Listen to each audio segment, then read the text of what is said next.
ইলিশের উৎপাদন বাড়াতে ও জাটকার নিরাপদ বিচরণ নিশ্চিতে শুক্রবার মধ্যরাত থেকে বন্ধ হচ্ছে নদীতে সব ধরনের মৎস্য আহরণ।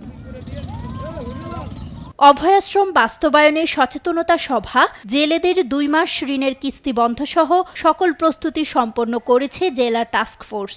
নদীতে জেলা প্রশাসন, মৎস্য বিভাগ, নৌপুলিশ, কোস্টগার্ডের নিয়মিত টহল থাকবে। আইন অমান্য করে মাছ ধরলে নেওয়া হবে ব্যবস্থা। ভিজিএফ কর্মসূচি চালু আছে এবং প্রতি মাসেই ৪০ কেজি হারে চাল পায়। আপনারা জানেন যে 2 মাস মাছ ধরা বন্ধ থাকে, কিন্তু তারা চাউল পায় 4 মাসের, ফেব্রুয়ারি, মার্চ, এপ্রিল, মে, 4 মাসের 40 কেজি হারে 160 কেজি। এনজিও, বিভিন্ন রকম ছোট ব্যাংক যে ইয়াগুলা করে, যারা ওরা লোনের কারণে যাতে জেলেদের কাছ থেকে কোনো কিস্তি আদায় না করতে পারে, সেই কারণে আমরা জেলেদেরকে বলেছি যে তারা এই 2 মাস কোনো কিস্তি দিতে হবে না। এবং আমাদের এই ব্যাপারে জেলা প্রশাসক মহোদয় এটা একটা পত্র জারি করেছে। তিনি বলেছে যে আগামী 2 মাস আমাদের এই সকল ধরনের কিস্তি বন্ধ থাকবে এবং জেলেরা যেন কোনো কিস্তি না দেয়। নিষেধাজ্ঞার সময় যদি কোনো জেলে নামে, সে তো আইনের আওতায় আসবে। পাশাপাশি যে তার জেলে কার্ড নিয়েও আমরা চিন্তা ভাবনা করবো, যে যেহেতু সে আইন ভঙ্গ করতেছে, তার জেলে কার্ডটা আমরা বাতিল করব কি করব না, এটা আমরা পরবর্তীতে আমরা একটা সিদ্ধান্ত নিব। বিগত বছরগুলোতে মাছ ধরা বন্ধের সময়ে বিভিন্ন এনজিও থেকে ঋণ নিয়ে জাল ও নৌকা মেরামতে ব্যস্ত থাকেন জেলেরা।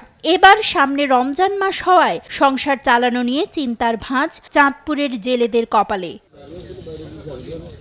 এদিকে নিষেধাজ্ঞার সময় নিবন্ধিত জেলেদের দেয়া খাদ্য সহায়তাকে অপ্রতুল জানিয়ে আর্থিক সহায়তারও দাবি জেলেদের। মাগোলাইনের লেখাপড়া আছে, কিস্তি আছে, অসুখ বিসুখ সংসারও আছে। এর বাদে এই যে জেলে কার্ডের চাল পাই, ওই সময় দেয় না, ওই সময় পাই। এর বাদে 40 কেজি টোকনে গায়ে লেখা চাল পাই, 24 কেজি, 27 কেজি, 28 কেজি।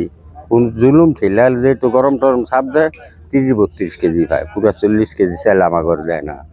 যদি প্রশাসক এরা যদি কাছে থাইকা দেয় তো আমরা পুরা পামো, আর আমাদের যদি একটু কিছু পয়সা দিয়ে হেল্প করে, আমরা একটু আল্লাহ এসে সারেন না, একটু জীবনটা বাঁচবো। আমার জাটকা মনে করেন আমরা ধরবো না, আর জাটকা মনে করেন সরকার দিচ্ছে আমরা জাল বামু না 2 মাস।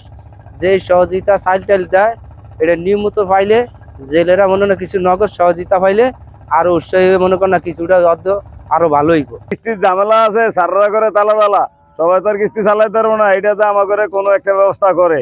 আর যে চাল ভাত দেয় আলহামদুলিল্লাহ তো ভাই, তো যে যাই কম দেয় সেগুন যেন কম না দেয়, তেলা প্রশাসক একটু চেষ্টা যে করে। আমরা তো 40 কেজি চাল চুরা ভাই, আর আমার করে পাশাপাশি কিছু যে নগদ অর্থক সহযোগিতা করে, হুদা চাল হইলে তার দুটো ভাত খাওয়ান জানা, এটা আমাদের দাবি আর কি। ইলিশের উৎপাদন ও নদীতে জাটকার নিরাপদ বিচরণ বাড়বে এই 2 মাসে, এমনটাই প্রত্যাশা সংশ্লিষ্টদের। নিউজ ডেস্ক, দেশ টিভি।